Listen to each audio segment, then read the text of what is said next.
This is KTUL TV, Tulsa's Channel 8 at 10. Tonight's news starts now. Good evening, everyone, and thank you so much for joining us. Thousands of Tulsans are celebrating St. Patrick's Day right now in downtown Tulsa and at area bars. For many, it's a yearly tradition that celebrates both heritage and a sense of community. Our crews are in place tonight covering it all. Channel 8's David Norris is downtown with a look at how police are keeping those celebrating safe. But first, Channel 8's Burt Mummolo is live on Cherry Street near Kilkenny's, where the party is continuing. Burt. Kristin, the perfect weather today meant that even more people came out to celebrate the day of everything green.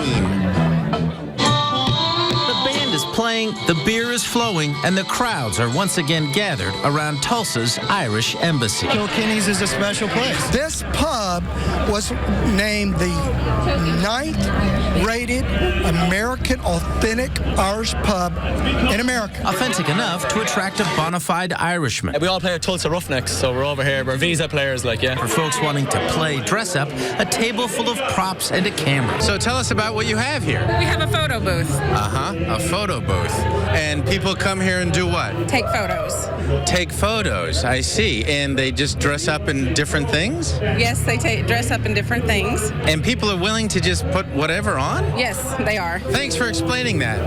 No problem. Also dressed for attention, Mr. Sweeney, who told us about his annual St. Patrick's tradition with his son. At 6 a.m., I have a shot with my son who's in Detroit.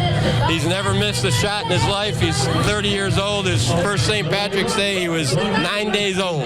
Gave him a little bit of Bailey's. His mom was going to kill me, but so he called me this morning and we did it by FaceTime. St. Patrick's Day 2016. Aaron Gobra, top of the morning. And on the day you die, may you be in heaven a full hour before the devil knows you're dead. Happy St. Patty's. And Kristin and Mark, as you can see, things are on fire here on Cherry Street. Reporting live, Burt Mummolo, Tulsa Channel 8. Getting hot there. Thank you, Burt. All right, now let's check in with David Norris, who's live downtown where the celebrations are continuing. Yeah, David, lots of fun going on right now, but how are police keeping everyone safe? That's right, guys. Well, you know, it's after 10, but the party here in the Blue Dome District is really just beginning. Now, police are in force tonight, and they want you guys to have fun, but they're also ready for the ones who turn that fun into trouble. The day starts with a briefing at headquarters. Safety is number one goal. Around 30 Tulsa police officers gearing up for a long night ahead. St. Patty's Day in downtown. Basically just having a presence out there, make sure that things don't get out of control. We've got a lot of alcohol flowing out there. We want everybody to have a good time. We want everybody to enjoy themselves. We want everybody to be safe. Foot patrol in these parts on this night is a mixture of enforcing the law. What's up, man? And embracing the public, sometimes literally. You want a hug? But their eyes always alert, watching for the ones who take the fun a bit too far. Anybody who's spoiling everybody else's good time, you know, somebody who's had too much to drink, somebody starting to fight, something of that nature. Well, the night ahead is long, and the handcuffs will likely come out. Usually it's drunken fights. People start getting into it with each other and start fighting. A little encouragement from the people they're trying to protect goes a long way out here. Hey, appreciate your service, sir. Thank you. Thanks for coming out. Sure. you guys. Thank you. You're welcome, man.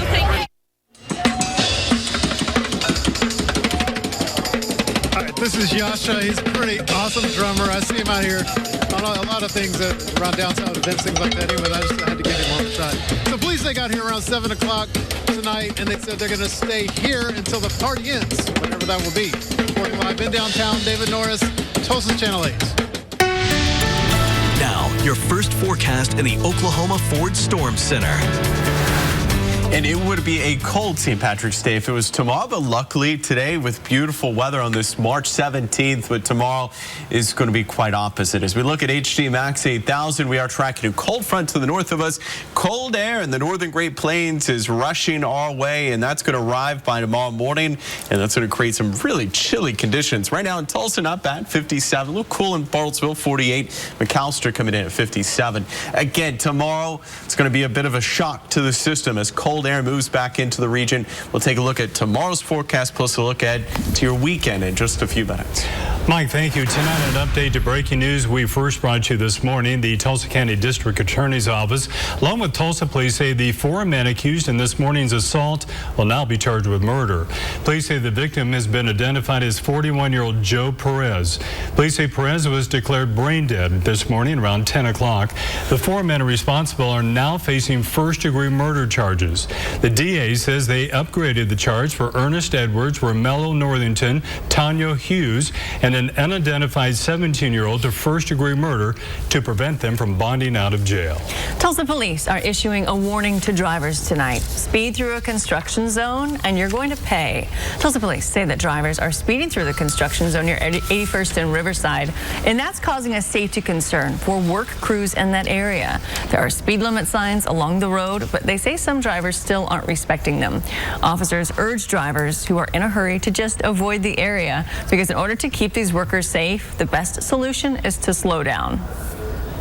These construction workers, they want to go home safe as well, and that's what we're wanting to try to help contribute to. Tulsa police say in just the last 2 days, they've written nearly 300 speeding tickets in that area. New at 10 tonight, a public forum is held to discuss accountability within the Tulsa County Sheriff's Office. About a dozen people attended tonight's meeting presented by the United League for Social Action. That forum was an open discussion for candidates on their views on 21st century policing within the community. President's task force released her recommendations back in May that would provide agencies, including the Tulsa County Sheriff's Office, solutions to better interact with the community. An update to a story you first heard about in January. Members of the Tulsa Youth Rowing Association are getting ready for a competition this weekend despite a major setback. In January, a fire destroyed all of their equipment stored at a boathouse at the River West Festival Park. But now members are focusing on getting back in the water. The association has been able to continue practicing with the help of the Reed Community Center and TU. The group is also getting help from the Texas community.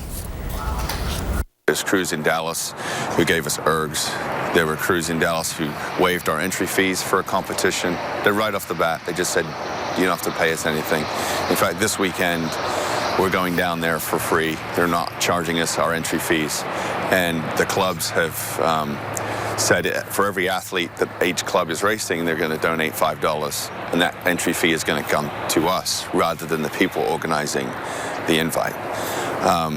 And so we've had crews from Houston give us oars.